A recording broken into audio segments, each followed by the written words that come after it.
Olá, estudantes da terceira série, sou a professora Joyce, estamos aqui, eu e a Elisângela, para fazermos uma análise de um Brasil relacionado economicamente com a União Europeia e Mercosul. Para que isto seja enfocado, vamos partir do pressuposto da análise dos nossos objetivos, que tem como principal a caracterização das relações existentes entre a União Europeia e os demais blocos, claro, com o Brasil, e finalizar com explicar sobre a influência desses blocos econômicos na economia brasileira. Dentro disso, lógico, partimos do seguinte questionamento: o que significam essas duas bandeiras? Nessa simbologia, a gente resgata a identificação do que significa blocos econômicos. Esses blocos econômicos identificam-se pelo Mercosul e União Europeia, puxando aquele resgate de que Mercosul é uma união aduaneira, onde nós temos liberdade controlada para comércio, circulação de pessoas, circulação para trabalho, de maneira controlada pelos países membros, e a existência de uma tarifa externa comum. Já na União Europeia, nós temos uma união mais global entre os países, em que há uma liberdade mais generalizada ligada aos aspectos de economia, sociedade dentro do espectro do continente europeu. Nesse contingente, lógico que a gente vai analisando o contexto de modificação da problemática, da conceituação e mais, da caracterização dos países no decorrer dos anos. Então nós fomos percebendo que à medida que evoluiu o processo globalizatório, nós fomos assumindo a palavra desenvolvimento em vários mecanismos. E esse desenvolvimento muitas vezes foi enfocado por um determinado aspecto ou por outro. Por isso, sempre que falar a palavra desenvolvimento, faça o seguinte questionamento: do quê?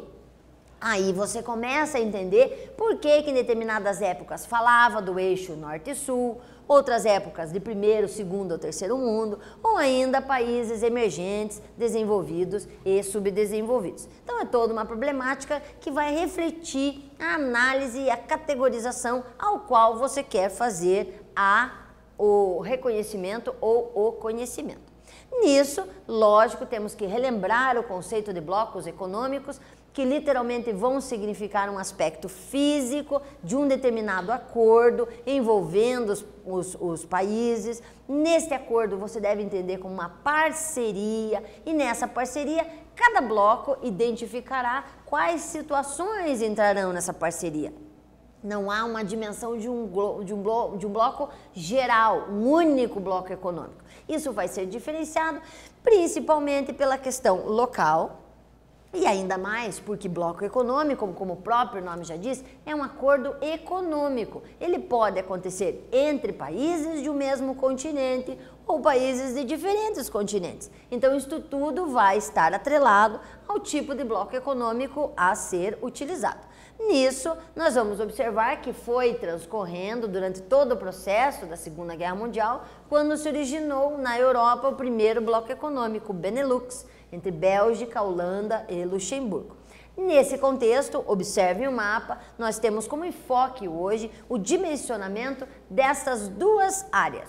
Então, nós vamos dimensionar a região brasileira em consonância com o aspecto da União Europeia. Então, nós vemos que em termos de proximidade isso não existe, mas lembrando da conectividade em que vivemos na atual conjuntura, temos muitos produtos que se relacionam no modo execução e temos compra e venda de produtos. Então, quando pensamos nessas duas possibilidades, temos que ter uma conectividade. E para que essa conectividade flua, temos que ter facilidade. Facilidade para comércio, facilidade para transporte, facilidade para comunicação. E aí você estabelece uma parceria. Por esta razão é que a gente deve puxar algumas características deste relacionamento. Bom, olhando para a União Europeia, a gente percebe que é o nosso segundo maior parceiro comercial. dentro desse aspecto, nós vemos que vários produtos europeus tem a sua relevância muito identificada dentro do cenário nacional do Mercosul, em que envolve não só Brasil, mas também Argentina, Uruguai, Paraguai e indiretamente Chile e Bolívia. E além disso, olhando pelo outro lado, o Mercosul é o 8º maior parceiro da União Europeia. Então veja que para a União Europeia nós nos colocamos em um papel de 8ª colocação. Isso não diminui nada, apenas ressalta o nível de parceria, indicando que poderia ser maior, indicando que os produtos brasileiros, os produtos a nível de Mercosul, também poderiam melhorar ainda mais dentro do aspecto relacionado da comercialização. Nessa imagem, nós observamos então a evolução desse processo, nesse também observamos a implementação da análise da chamada balança comercial. Na balança comercial, que aparece muito na mídia, com certeza vocês já viram, nós temos que retratar o aspecto ligado à exportação e importação. Quando falamos que exportamos em grande quantidade e importamos em menor quantidade, nós temos o chamado superávit. Quando importamos demais e exportamos em menor quantidade, nós temos o déficit. Então veja que a partir disso nós percebemos o gráfico aqui destacado com um aspecto positivo, então aqui um maior ganho, e quando temos as barras no inverso, significa que estamos perdendo. Então percebemos nessa consonância entre Mercosul e União Europeia que tivemos um superávit de 2017 até 2011, um déficit envolvendo 2013 até 2016, 2017 e começamos a ter um superávit em 2008. Em momentos de pandemia, estas análises quantitativas passam por um precioso momento um tanto problemático. Esse problemático no sentido de ter dificuldade de assimilar valores numéricos. Por isso, normalmente fazemos avaliação posterior e passado esse momento da pandemia é que vamos realmente ter a noção do ambiente quantitativo relacionado a esses aspectos aqui. Dentro disso, vamos puxar alguns acordos assinados. Então nós temos um acordo assinado em 2019, em que demorou-se 20 anos para se assinar esse acordo de ampliação e aproximação do Brasil com o Mercosul junto à União Europeia.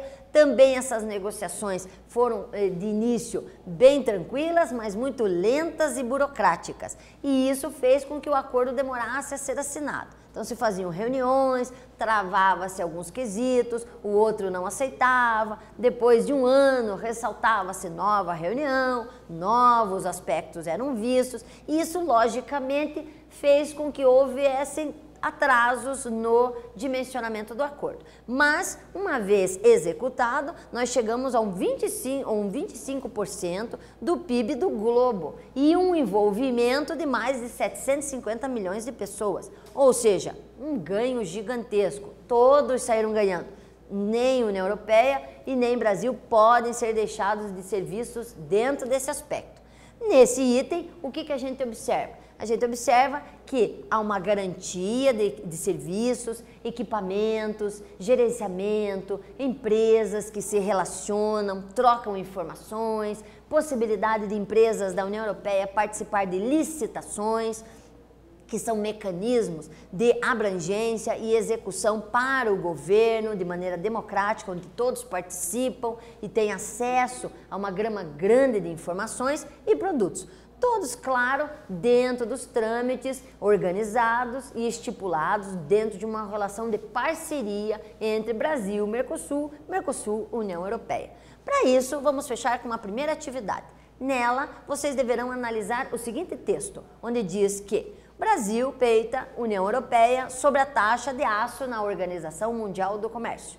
Isso é uma frase retirada de um trecho de uma reportagem de 2019.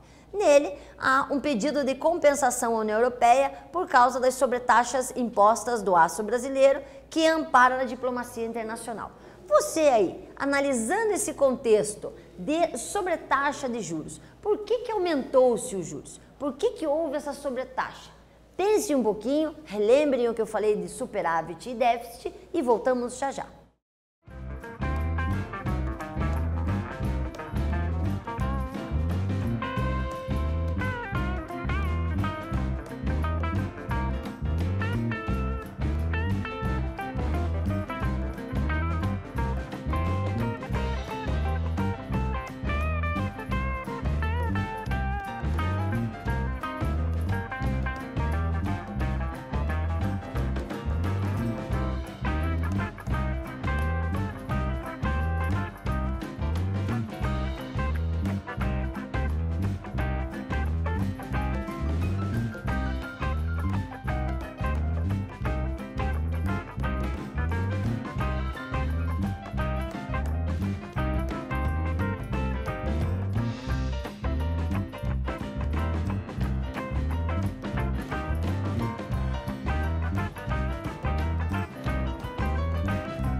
Então, aluno, para ajudar nessa contextualização, vamos observar o seguinte trecho. Nele, você observa que, em detrimento de toda a situação econômica, houve um acordo, principalmente vinculado à OMC, onde o Brasil foi notificado sobre essas intenções da União Europeia sobre a taxação dos impostos. Aí, com mais essa ferramenta, a gente faz a seguinte análise, que a OMC, Organização Mundial do Comércio, ela faz a normatização. Então, por mais que tenha um aspecto ligado à organização bilateral dos dois, nós temos que ver que existe um organismo supranacional, a OMC, que delimita a visualização desse acordo e pode estabelecer sanções nesse sentido. Então, não é alguma coisa solta, não é alguma coisa que não tenha uma vinculação com outro organismo. Lembrem que a Organização Mundial do Comércio é um organismo que pertence à ONU e ela tem essa função, estabelecer a visualização das parcerias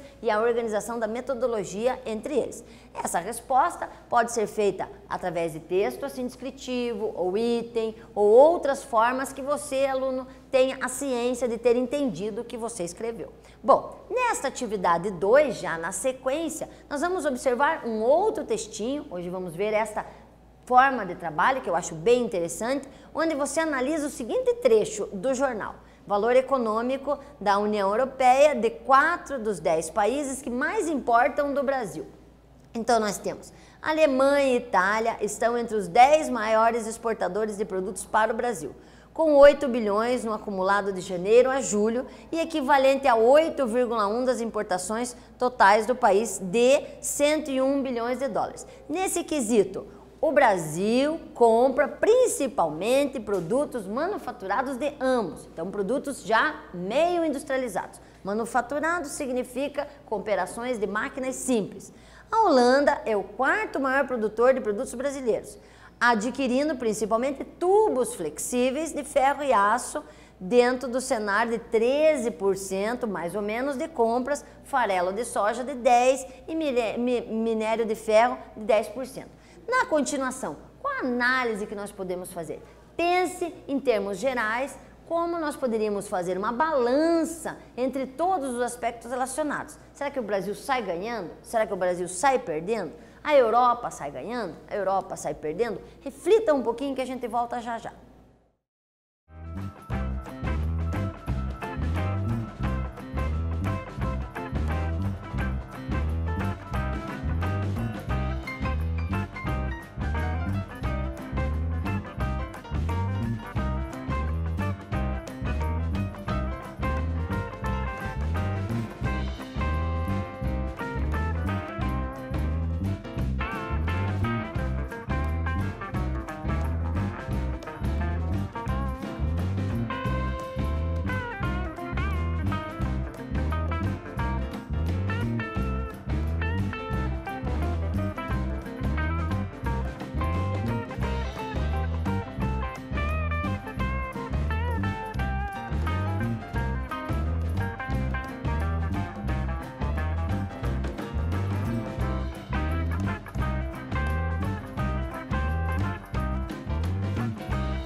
Então vamos lá, para fazer uma avaliação geral, vamos então fazer um retorno em que você tem alguns percentuais já indicados.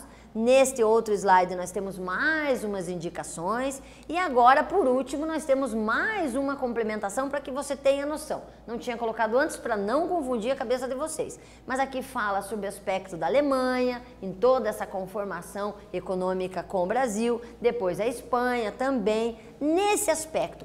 Quais seriam as relações em termos de exportação e importação com o Brasil? Como é que isso apresenta, como eu tinha pedido anteriormente, vantagens e desvantagens, importação e exportação? Dentro disso, olhem esta imagem, entra uma palavra que vocês escutam muito na mídia, que é a palavra de commodities. Os commodities são literalmente ações ligadas a produtos de matéria-prima. Então, ações da soja, do milho, insumos, isso tudo aparece como commodities. E dentro desse aspecto de commodities, nós logicamente percebemos que ao vender matéria-prima, nós vendemos produto de baixo custo. Obviamente, quando importamos produto de alto custo, temos uma disparidade em valor. Isso é uma interessante análise a se fazer. Vendemos, entre aspas, barato e compramos caro. Então, temos que pensar que em termos quantitativos, temos que sim continuar nessa mesma onda em vender muito produto primário para equilibrar a compra dos produtos manufaturados ou industrializados, para então resultar no chamado superávit. Então, analisando a tabelinha que nós vimos anteriormente, você literalmente percebe que o volume de venda é gigantesco, porque nós estamos em pleno superávit. Bom, na continuação, nós temos que retomar alguns aspectos importantes. Retomando que o aspecto da União Europeia e Brasil cada vez mais é estreito, principalmente pelo aspecto da globalização, em que você literalmente tem um engajamento e uma interdependência cada vez maior do processo de produção, execução, comércio e transporte do local para o global, que não tem mais como a gente falar de um produto sem antes estudar com clareza quais são os caminhos que esse produto levou a ser totalmente finalizado ou os caminhos que levaram para esse produto ser efetivamente colocado à venda. Muitas vezes a gente tem uma noção de que um produto venha só de um lugar, às vezes o produto final é resultante de muitos lugares. E fazer essa relação de que o Brasil está num processo ainda vendendo muitos produtos vinculados à matéria-prima, já temos setores entrando nesse processo de industrialização com o uso de leis de uso e patentes, mas que ainda estamos engatinhando. Mas mesmo nesse processo de engatilhar, nós também percebemos que o Brasil ganha muito porque estamos em superávit há vários anos. Espero então que vocês tenham assimilado com muita clareza o conteúdo e até um próximo encontro.